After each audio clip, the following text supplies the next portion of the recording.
বন্ধুরা, আপনারা কখনো না কখনো ভেবেছেন সরকার যদি অতিরিক্ত টাকা ছাপিয়ে সমস্ত জনগণের মধ্যে ভাগ করে দেয়, তাহলে দেশে আর কেউ গরিব থাকবে না, সবাই ধনী হয়ে যাবে, কোনো গরিব অভুক্ত থাকবে না।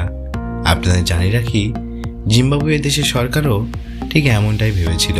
অতিরিক্ত টাকা ছাপিয়ে দেশের সবাইকে ভাগ করে দিয়েছিল এবং এটা মনে করা হয়েছিল যে দেশে সবাই ধনী হয়ে যাবে। কিন্তু এমনটি করার পর এই ছবিটি দেখুন, হয়তো আপনি ভাবছেন এখানকার বাচ্চারাও কত ধনী হয়ে গেছে, কিন্তু হয়তো আপনি এটা জানেন না, এই বাচ্চাটি এত টাকা নিয়ে শুধুমাত্র একটি রুটির প্যাকেট কিনতে যাচ্ছিল। আসলে এখানে মুদ্রাস্ফীতি বেড়ে যাওয়ার কারণে জিনিসপত্রের দাম এতটাই বৃদ্ধি পেয়েছিল, একটি রুটির প্যাকেটের মূল্য এতটাই বেড়ে গেছিল যে সরকারের ছাপানো টাকা কোনো কাজেই আসেনি। যদি সরকার আনলিমিটেড টাকা ছাপে, তাহলে তার পরিণাম হবে অতিরিক্ত মূল্য বৃদ্ধি, আর এই অতিরিক্ত টাকার কোনো মূল্যই থাকবে না।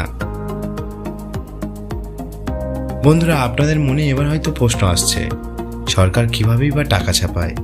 এই প্রশ্নের উত্তর আজ এই ভিডিওতে আপনারা জানতে পারবেন। চ্যানেলে নতুন বন্ধুরা প্লিজ চ্যানেলকে সাবস্ক্রাইব করুন এমন ইন্টারেস্টিং ও ইনফরমেটিভ ভিডিও নিয়মিত দেখার জন্য। সর্বপ্রথম ফ্যাক্টরিতে তুলোর বড় বড় বান্ডিল আসে, তারপর এই বড় বড় তুলোর ব্লকগুলিকে ভালো করে ম্যাশ করা হয় একটি ম্যাশিং মেশিনের সাহায্যে। তারপর এগুলিকে পানি দিয়ে বড় বড় ড্রামে ভেজানো হয়, যাতে এর থেকে তৈরি নোটগুলি বেশ টেকসই হয়। এবার সমস্ত পানি ছেঁকে নিয়ে একটি বড় মেশিনের সাহায্যে চেপে কাগজে রূপান্তরিত করা হয়। বন্ধুরা, আপনারা দেখেছেন ভারতীয় মুদ্রায় গান্ধীজির জলছবি থাকে। টাকা ছাপানোর জন্য সর্বপ্রথম এই জলছবিকে প্রিন্ট করা হয়। একদিকে মেশিন জলছবি প্রিন্ট করতে থাকে, অন্যদিকে এই কাগজের বড় রোলের কিছু কাগজ স্যাম্পল চেকিং করা হয়। এবার এই বড় রোলকে 3টি টুকরোতে কেটে ফেলা হয় পরবর্তী প্রসেসের সুবিধার জন্য। বন্ধুরা, আপনারা দেখেছেন টাকার মাঝখানে হলোগ্রাম বা একটি পাত লাগানো থাকে। এটি বিভিন্ন নোটে বিভিন্ন রঙের হয়। জলছবি লাগানোর পর এই পাতকে টাকাতে বসানো হয়।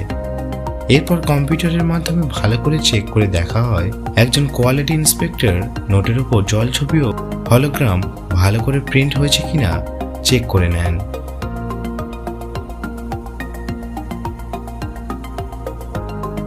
এরপর প্রিন্ট করা কাগজকে এই মেশিনের মাধ্যমে ছোট ছোট টুকরোতে কেটে ফেলা হয়। এই প্রসেসের পর কাগজকে প্রিন্ট করার জন্য পাঠানো হয়। প্রিন্টিং এরিয়াতে কিছু লেবার কাগজকে প্রিন্টিং মেশিনে রেখে দেয়, আর প্রিন্টিং মেশিন পেপারকে এক এক করে প্রিন্ট করতে থাকে। নোটের প্রিন্টিং প্রসেস 3টি প্রক্রিয়ার মধ্য দিয়ে যায়। প্রথমে কাগজকে অফসেট পেপার প্রিন্টিং এর মধ্য দিয়ে যেতে হয়।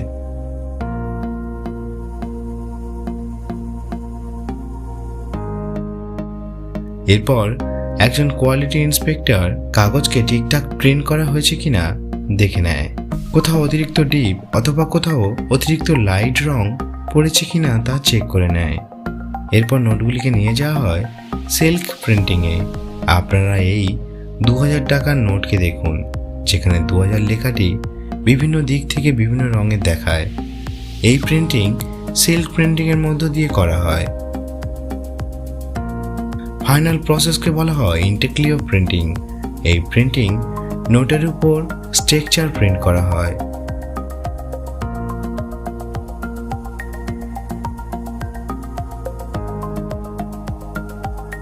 প্রিন্টিং এর পর নোটগুলি কাটার মেশিনের মাধ্যমে সমান আকারে কেটে ফেলা হয় ও প্যাক করে বিভিন্ন ব্যাংকে পাঠানো হয়।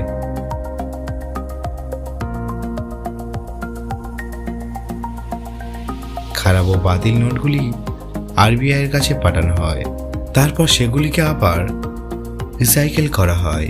বন্ধুরা, এ ব্যাপারে আপনাদের কোনো মন্তব্য থাকলে তা অবশ্যই কমেন্ট করে জানান, আর ভিডিওটি ভালো লাগলে একটি লাইক অবশ্যই করুন। ধন্যবাদ।